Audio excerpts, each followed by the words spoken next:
Have you ever wondered why the more we chase comfort, the more restless we become? Why, despite living in an age of ease, so many feel anxious, depressed, and lost? This is the paradox of our time. We live in an age of comfort. Never before has humanity enjoyed such ease, warm homes, endless entertainment, food delivered to our doors, technology that solves problems in seconds. And yet, never before have we felt so empty. Comfort promised us happiness, but instead it has given us a strange new suffering, the suffering of purposelessness. Comfort is not progress. Comfort is decay disguised as safety. When you remove all friction, you also remove growth. When you take away hardship, you also take away transformation. The human spirit was never designed to sit still in a velvet chair, staring endlessly at glowing screens. It was designed to wrestle with the unknown, to endure storms, to rise stronger from pain. Here lies the paradox. The man who avoids difficulty becomes weak. The woman who runs from rejection becomes lonely. The child who never struggles grows into an adult unprepared for life's weight. So we must ask, why do we suffer more? When we try so desperately to avoid suffering, why does comfort, which should soothe us, hollow us out instead? Perhaps it is because struggle is not life's enemy. Struggle is life's forge. Comfort feels safe, but it quietly kills us, spiritually, emotionally, even economically. And in this video, we will explore exactly that. Why comfort is killing us, why struggle is necessary, and how the very pain we try to avoid may hold the key to becoming fully alive. Carl Jung once wrote, "There is no coming to consciousness without pain." To Jung, this was not mere poetry. It was a law of the psyche. Growth comes only through confrontation, with our fears, with our failures, with the shadow parts of ourselves we would rather avoid. Yet comfort, in all its seductive forms, teaches us the opposite. It whispers, "Stay where you are. Do not confront the storm. Do not wake the shadow. Remain safe." This is a psychological trap of comfort. It keeps us small, asleep, fragile. Imagine a man who avoids confrontation his entire life. He hates conflict, so he swallows his words. He avoids risk, so he never dares to pursue what he wants. Outwardly, he seems peaceful. Inwardly, he grows bitter, resentful, quietly eaten alive by unfulfilled potential. Comfort has not protected him. It has imprisoned him. Modern psychology gives this trap a new name, the dopamine loop. Instead of wrestling with life, people numb themselves with endless scrolling, video games, fast food, Netflix binges. These are not pleasures in the old sense of the word. They are escapes. They provide false security, while silently eroding resilience. Every moment of comfort borrowed is strength stolen from the future. Jung warned that avoiding the shadow only makes it darker. The same is true of life itself. Avoiding struggle makes us less capable of living. And when pain finally arrives, as it always does, we find ourselves too weak to endure it. So here's the uncomfortable truth. The comfort zone feels safe, but it is where the soul goes to die. To awaken, we must leave it. To become whole, we must embrace the pain we most want to escape. Friedrich Nietzsche declared, "What does not kill me makes me stronger." These words have been repeated so often that they sound like a cliche, but they remain one of the deepest truths about human existence. Nietzsche understood that life is not meant to be free of struggle. Life is struggle, and those who embrace it, instead of running from it, are the ones who discover their true strength. Comfort, Nietzsche warned, is the great corrupter. A comfortable life breeds weakness, conformity, stagnation.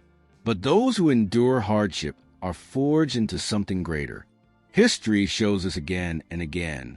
Athletes achieve glory only by enduring years of pain, failure, and exhaustion. Artists create masterpieces not because life was easy, but because suffering carved meaning into their souls. Even great innovators like Steve Jobs or Elon Musk did not rise from comfort. They were driven by rejection, loss, and failure. Struggle did not destroy them. It shaped them. At the heart of Nietzsche's philosophy is a more fatty, the love of one's fate, not just acceptance, but love of every trial, every obstacle, every wound. To Nietzsche, saying yes to struggle is saying yes to life itself. The person who curses their suffering wastes it. The person who embraces it transforms it. Think of a seed buried underground. It must break apart in darkness, struggle upward against the weight of soil before it ever sees the sun. Without the struggle, there is no growth. Without hardship, there is no greatness. So when we ask, why must we struggle? Nietzsche answers clearly, because struggle is the birthplace of strength, and comfort is the slow death of the soul. The Korean philosopher Byung-Chul Han looked at our modern world and gave it a haunting name, the Burnout Society. At first glance, our age appears to be a paradise of comfort. Wars are far from our daily streets. Food and entertainment arrive at the tap of a finger. Technology smooths out every rough edge of living. Life seems easier than ever. And yet, beneath this smooth surface, something is breaking. Han argues that modern people are not collapsing because of too much struggle, but because of too little meaningful struggle. Our lives are crowded with shallow busyness, endless notifications, self-imposed pressure to perform, empty distractions, but stripped of depth. We are exhausted, not from real hardship, but from the absence of challenges that truly matter. Comfort, in this sense, is deceptive. It feels safe, but it quietly robs life of its weight. Instead of climbing real mountains, we scroll through feeds. Instead of wrestling with destiny, we binge another series. Instead of building resilience, we build anxiety. The friction that once shaped the human spirit has been replaced by the smooth emptiness of convenience. And the smoother life becomes, the more fragile we feel. This is why so many people burn out in the most comfortable era of history, because comfort without purpose becomes suffocation. The body rests, but the soul collapses. The mind is entertained, but the heart is starved. Han's warning is clear. When society worships comfort above all, it breeds emptiness. True vitality does not come from avoiding struggle, but from embracing the kind of struggle that awakens us, the struggle that tests us, deepens us, and makes us alive. Jordan Peterson often warns that comfort, though tempting, does not lead to happiness. Instead, it slowly leads to despair. His message is blunt, but transformative. Life's meaning is not found in ease. It is found in responsibility. Imagine two young men. The first spends his days avoiding difficulty.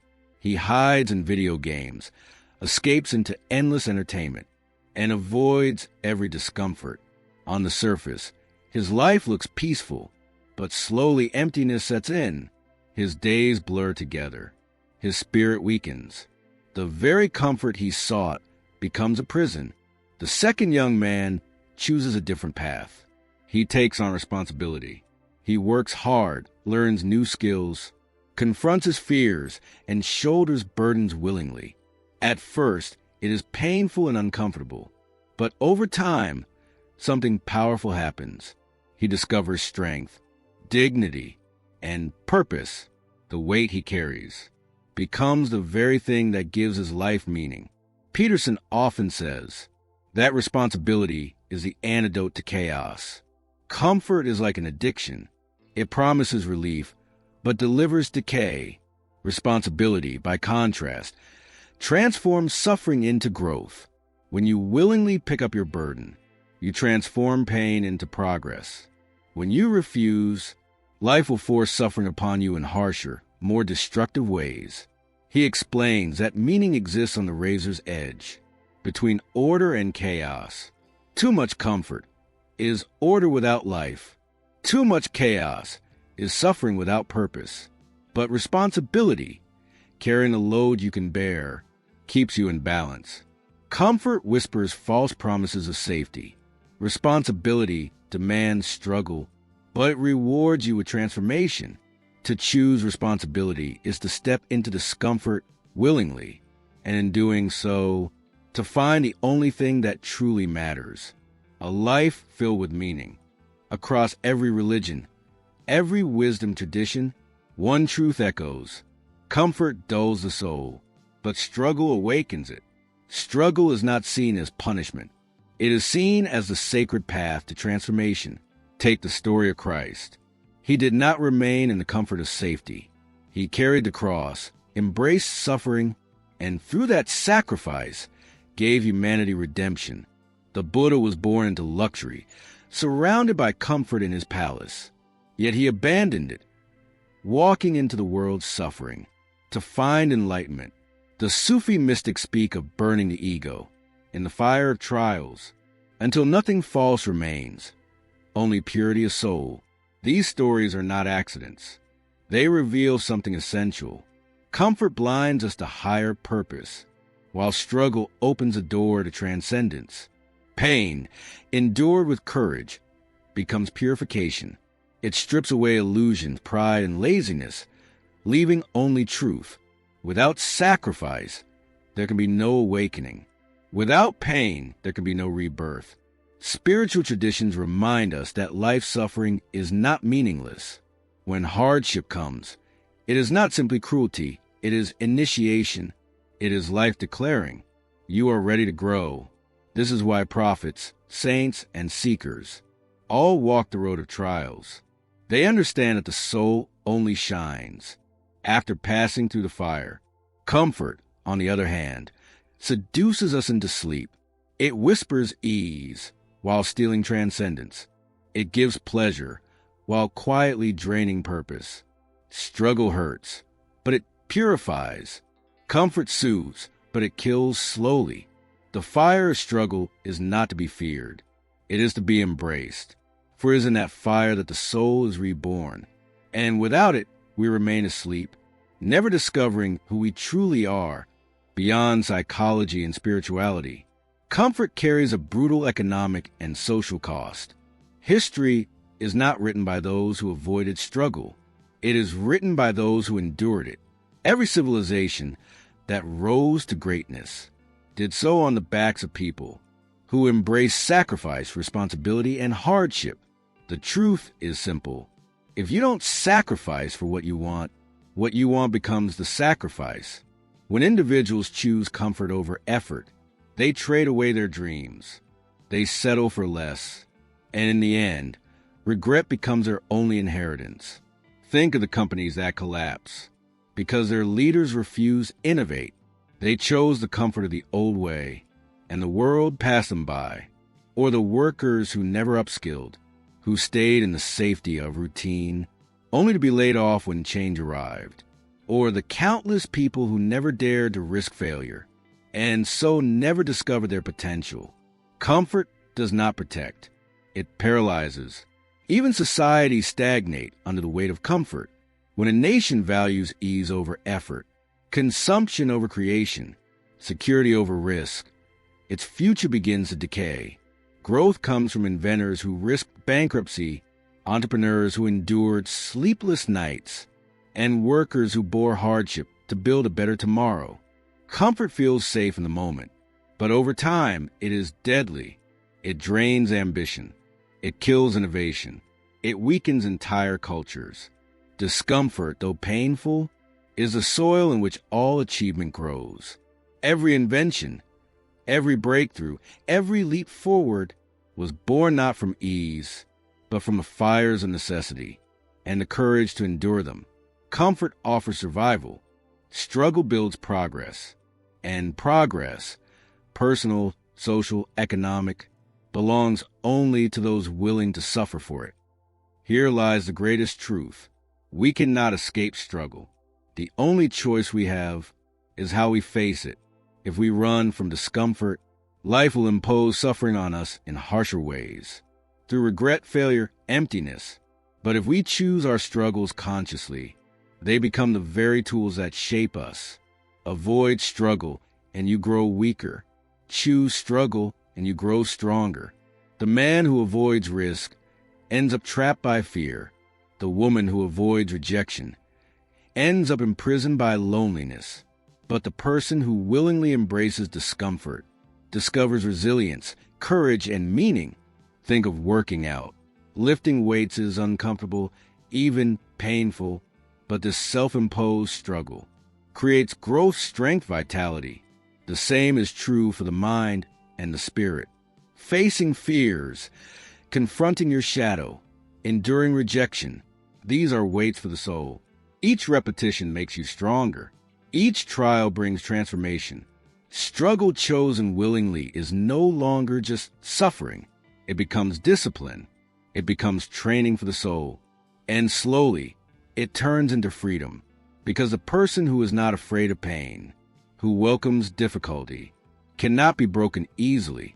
The transformation begins when you stop seeing struggle as life's enemy and start seeing it as life's forge. When you stop asking, why me? And start saying, try me. When you walk willingly into discomfort, knowing it will hurt, but also knowing it will shape you into who you are meant to be. Life gives us two doors: the false safety of comfort, or the painful but liberating path of struggle. The choice is ours, and in that choice lies our transformation. So we return to the paradox. Comfort is death in slow motion. Struggle is life in motion. Comfort whispers safety, but delivers emptiness. Struggle demands pain, but delivers transformation. Carl Jung warned us, there is no coming to consciousness without pain. If we avoid struggle, we avoid ourselves. Friedrich Nietzsche shouted the opposite of what comfort promises. A more fatty, love your fate, love your struggle. Byung-Chul Han showed us the truth of our age. A society addicted to comfort collapses into burnout and inner emptiness. And Jordan Peterson reminds us, responsibility, the willingness to shoulder burden, is the antidote to despair. Religion, too, points in the same direction. Christ carried the cross. Buddha left the palace. The Sufis burned the ego in fire. All understood one thing: struggle is not punishment. It is purification. It is the only path toward awakening. So what is the lesson? That meaning lies not in escape, but in endurance. That growth is not found in luxury, but in sacrifice. That if you wish to live fully, you must suffer willingly. Comfort is the slow poison of the soul.